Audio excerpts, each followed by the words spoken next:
dengannya lambatnya proses peralihan atau pembagian ini, itu ada indikasi seolah-olah mereka menguasai. Apabila seseorang sudah meninggal, segerakanlah supaya tidak timbul fitnah.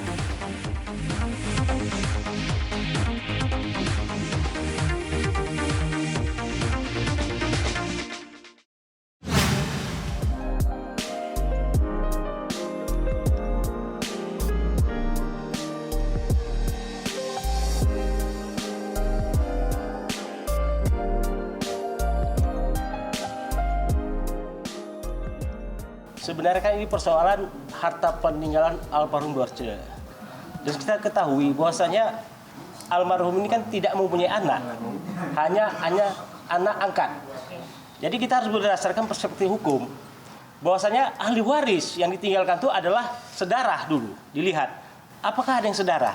Rupanya ada. Nah, jadi saya melihat kenapa di sini ada persinggungan antara anak angkat dengan ahli waris sedarah. Inilah yang mau saya luruskan agar harta-harta peninggalan ini menjadikan amal ibadah baik yang ditinggalkan maupun yang masih ada. Kalau saat ini saya tengok ada pertentangan antara anak angkat dengan ahli waris sedarah. Jadi secara hukum, apakah anak angkat mendapatkan harta warisan? Pada prinsip tidak. Dia akan mendapatkan berdasarkan wasiat wajibah. Dan tidak lebih daripada 1/3 dari total harta setelah dihitung dengan hutang. Jadi selama ini kita lihat kenapa ini seperti ini harus menunggu wasiat. Persoalan timbul. Sekarang kan sudah ada ahli warisnya ini. Kenapa tunggu wasiat lagi? Kalau wasiat itu kan hanya 1/3. Dan barangkali itu bisa bicarakan bagus-bagus. Sehingga tadi saya sudah melakukan upaya untuk meminta klarifikasi pada mantan pengacara almarhum untuk bertanya, kenapa pada saat meninggal dia ada memberikan statement soal harta benda Ibu Dorce, terus menyangkut masalah pada tanggal 11 November 2001 dia ada menerima surat-surat. Jadi itu saya minta untuk dikembalikan. Karena ada toh ahli waris yang sedarah. Jadi kita juga jangan persepsi yang keliru terhadap masyarakat. Karena apa? Saat ini ahli waris sedarahnya ada dan masih hidup. Jadi tidak benar kalau kita menunggu wasiat. Dan juga kalau kita menunggu wasiat juga jadi persoalan. Apa yang dibuat dan siapa notarisnya? Sampai di sini kita tidak tahu siapa notarisnya. Kalau ada notarisnya, kenapa dia mendatangi ahli waris? Kenapa didiamkan nunggu sampai 40? Ada apa? Itulah makanya pihak ahli waris sedarah ini merasa bingung. Ada apa terhadap hal ini gitu. Makanya saya di sini untuk berbicara bagaimana hak-hak sedarah ini mendapatkan sesuai dengan apa yang menjadi haknya, tidak lebih tidak kurang. Iya, kita sih sebenarnya nggak mau terjadi seperti ini awalnya. Saya sih perwakilan dari keluarga sangat menyayangkan ya, kita semua keluarga sangat menyayangkan bisa terjadi seperti ini. Kita sih cuman kepengen komunikasi aja gitu dari anak-anak angkat kepada kami, terutama kepada ibu saya nih gitu, yang kakak kandungnya mama gitu. Karena kan memang sejak awal mama meninggal, itu yang di hari kedua kita adakan pertemuan, sampai hari ini itu belum ada juga pembicaraan apapun dari pihak anak angkat kepada kami. Itu aja sih yang kami pengen, komunikasi.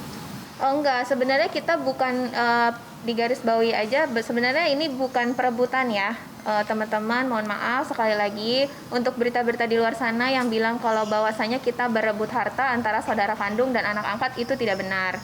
Kita hanya memperjelas saja bahwasanya di sini kami ini adalah ahli waris yang sah.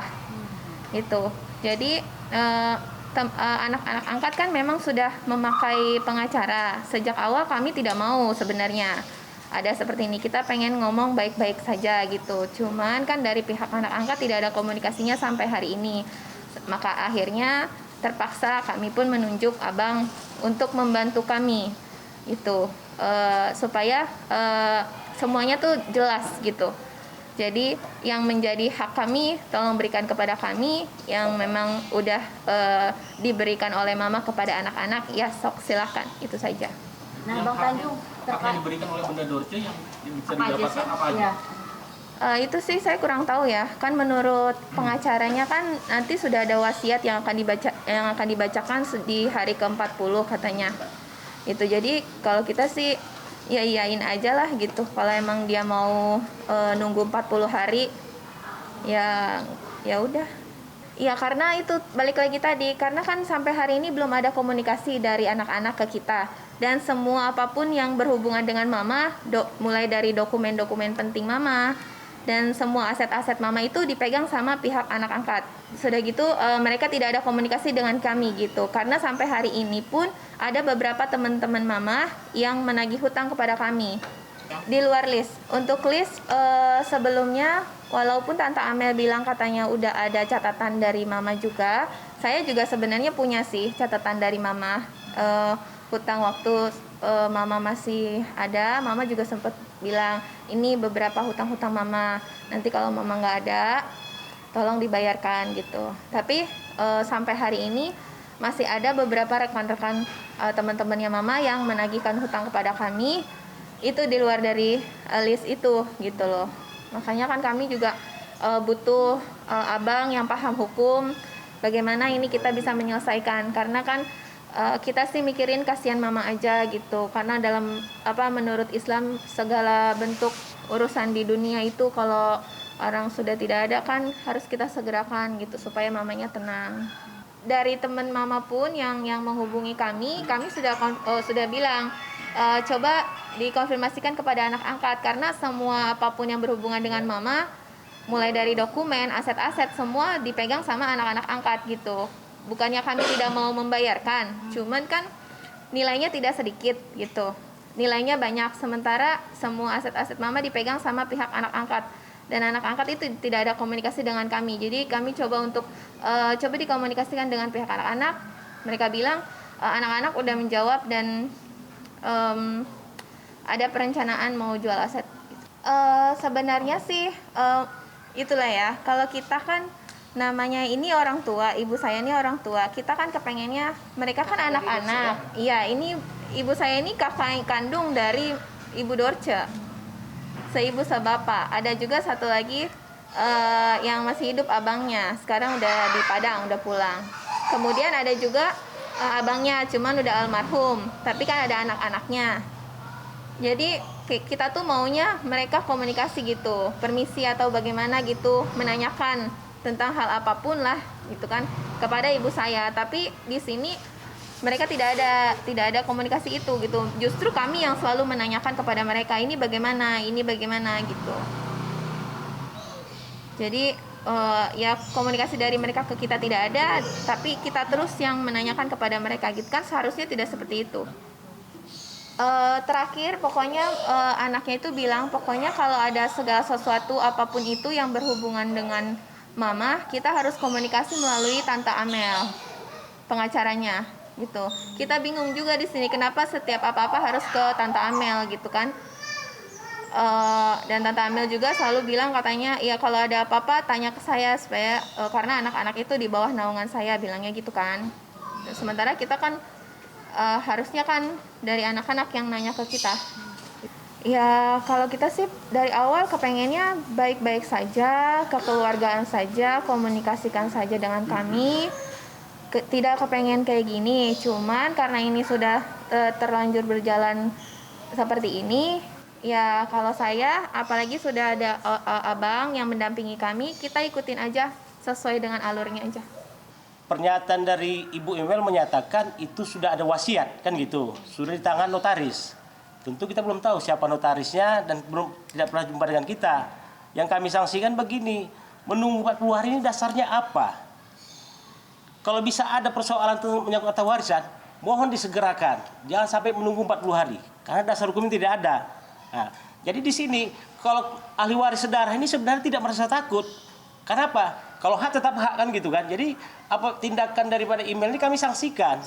Kenapa harus menunggu 40 hari? Dan mengapa ada wasiat? Kenapa tidak bisa bicarakan sekarang gitu? Dan ingat, wasiat itu juga harus kita lihat siapa saksinya. Adakah ahli waris sedarah? Ingat, anak angkat saya bilang tadi tuh, anak angkat bukan ahli waris, tapi bisa mendapatkan warisan berdasarkan wasiat wajibah dan tidak lebih daripada 1/3 warisan. Jadi langkah kami ingin mengklarifikasi pada si email, dasar apa menyatakan bahwasanya anak angkat diprioritaskan dari wasiat. Karena wasiat itu tidak tadi kita jaminkan bahwasanya wasiat itu di luar konteks daripada hukum. Kalau di luar konteks hukum seharusnya yang diutamakan apa? Keluarga sedara. Tapi saya tengok selama ini kenapa anak angkat yang selalu dibicarakan untuk mendapatkan porsi. Padahal porsi itu sudah jelas hanya sepertiga. Jadi kalau misalnya nanti kami lihat wasiat itu tidak sesuai dengan porsinya dan total hutang dan total harta yang ada, maka kami akan mengambil langkah hukum. Bisa kami lakukan ke pengadilan agama setempat. Apabila ada unsur resa, kami akan segera melakukan pidana. Apabila kita lihat apakah ada dokumen-dokumen yang dipalsukan ataukah ada keterangan-keterangan dipalsukan, itu yang kami bicarakan nanti. Nanti ya, setelah kami melihat redaksi apa isi wasiat itu. Yang paling utama, yang jelas adalah aset tanah berupa sertifikat. Salah satunya yang ada di Bubang Baya dan satu lagi di Jati Bening. Dan itu surat-surat itu sudah diambil si email pada tanggal 11 November. Dan sampai sekarang kan kita minta, kenapa? Kan Ibu Mentia sudah meninggal, jadi kembalikanlah itu surat ke ahli warisnya. Kami bertikat baik aja, tapi jangan mengada-ngada soal wasiat. Ingat, wasiat itu juga perlu pembuktian. Pada saat mendiang membuat wasiat, siapa saksinya? Dan bagaimana mekanismenya? Itu nanti jelas. Salah satu aja, lebih dari sepertiga, maka cacat itu wasiatnya. Apa ya, susah juga sih ngomongnya. Saya cuma minta mereka itu menghargailah keluarga saya, apalagi saya gitu kan. Bagaimanapun kan Dorce itu adik saya, jadi saya minta ada apa-apa tuh ngomong, jangan mau ini sendiri, apa-apa main bawa gitu, saya nggak suka gitu. Kita pengennya anak-anak komunikasi sama kita gitu tentang apapun itu. Jangan bertindak sendiri-sendiri seolah-olah kami ini tidak ada. Di hari kedua itu Tante Amel udah bilang kita tunggu ya 40 hari. Oke, kami tunggu 40 hari. Jadi kita maunya kalau ada apa-apa jangan main jalan sendiri gitu. Atau misalnya ada barang-barang mama yang mungkin peninggalan mama, apapun itulah gitu. Terbukalah sama kami. Kalau memang mau dibawa ya silakan dibawa, tapi tolong bicarakan dengan kami gitu. Jadi kami merasa dihargai, itu aja sih. Jangan ngambil langkah sendiri, itu aja. Berarti ketiga anak angkat ini mereka menetap di rumah Jati Bening? Enggak tiga. Ada si Abu karena kan dia masih sekolah ya. Kalau yang Fatima sama Rizky kan udah pulang ke rumahnya masing-masing di Surabaya sama di Jogja. Di sini ada Abu, terus ada Khadijah. Ini bisa terlihat kayak menguasai nggak sih mereka dari hasil punyanya Dorce sendiri gitu. Terkesan menguasai seperti itu nggak sih, Bang? Jadi begini, sebenarnya kita memahami dengannya lambatnya proses peralihan atau pembagian ini, itu ada indikasi seolah-olah mereka menguasai. Apakah ini patokan ke 40 hari kita belum tahu. Tapi itu tadi kita sayangkan. Apakah mereka tidak ngerti agama? Agamanya menyegerakan. Apabila seseorang sudah meninggal, segerakanlah supaya tidak timbul fitnah. Itu yang kita harapkan sebenarnya untuk proses ini. Jadi kita juga tidak meminta lebih, meminta haknya, porsinya. Tapi jangan seperti ini dilama-lamakan. Barangkali mereka beranggapan, sudah ada pengacara saya gitu kan. Nah, kalau sudah ada pengacara lebih bagus sebenarnya. Bagaimana ini cepat didiskusikan, tapi kok berlarut. Dan sehingga juga saya paling heran kenapa harus menunggu 40 hari. Ada apa? Ini saya tunggu ini.